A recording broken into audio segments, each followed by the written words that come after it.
Hey guys, welcome to Peripheral Vision, and today we're taking a look at... I have no idea.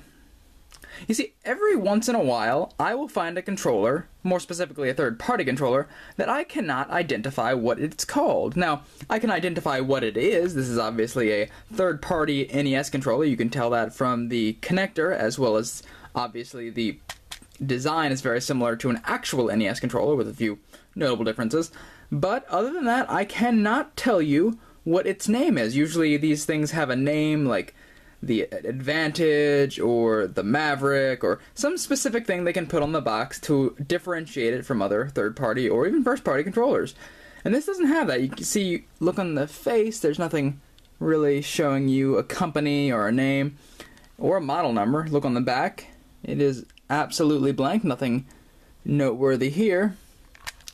And that's what we got. We got a third-party NES controller with a few features, well, really one feature, and that's turbo buttons. So let's take a look at the first and most notable thing about this controller, and that is that there are 4 buttons instead of the standard NES 2, and there are the B and the A, which are in their normal spots, only this time they're black.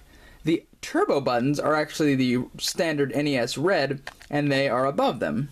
Now, there's an issue with this, and I'll talk about that in just a second, but I just wanted to point out that that's the first big thing. The second big thing, and it's slightly less important, is that its actual build is a little bit different. The standard NES controller is a straight-up rectangle, and this one is rectangular-ish, except for the fact that it has this little ridge around the outside. Now, the way that it's built, I assume, is to alleviate the issue of the old rectangle design dug into your hand. So this one, you can feel it dig a little bit, but it does help alleviate that. The problem is, obviously, these ridges, if you hold it differently or slightly differently, it'll end up just digging into your hands. The ridge part will dig in instead of the corners. So forget one problem, cause another kind of thing. But if you hold it correctly, just within the grooves, then you shouldn't have that much of an issue. Now, something that I didn't notice when I was just looking at it, but when you actually pick it up and play it, most NES games have this design. They have the B button for fire, the A button for jump, action, jump.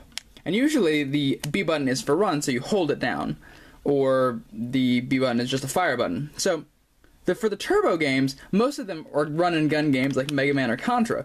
So you'd be holding down the B pretty much constantly, but the jump button you normally just lean over, but since the turbos are on top, you'd be immediately going towards the turbo jump, which is really ineffective. It messes up your jumping, so you kind of have to hold the top left button and cross over diagonally to the bottom right button, and that's really, really difficult. Not only because it's awkward, but because you'll accidentally end up hitting one of these 2 other buttons.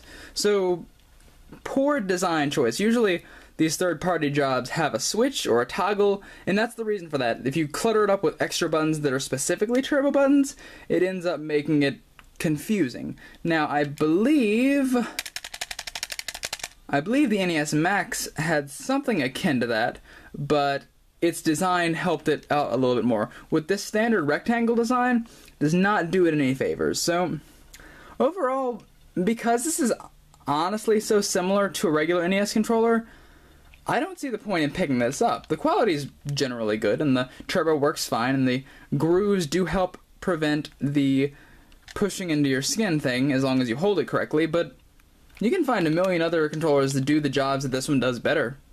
I'm gonna say pass it up, if you can even find this weird little thing. Later days.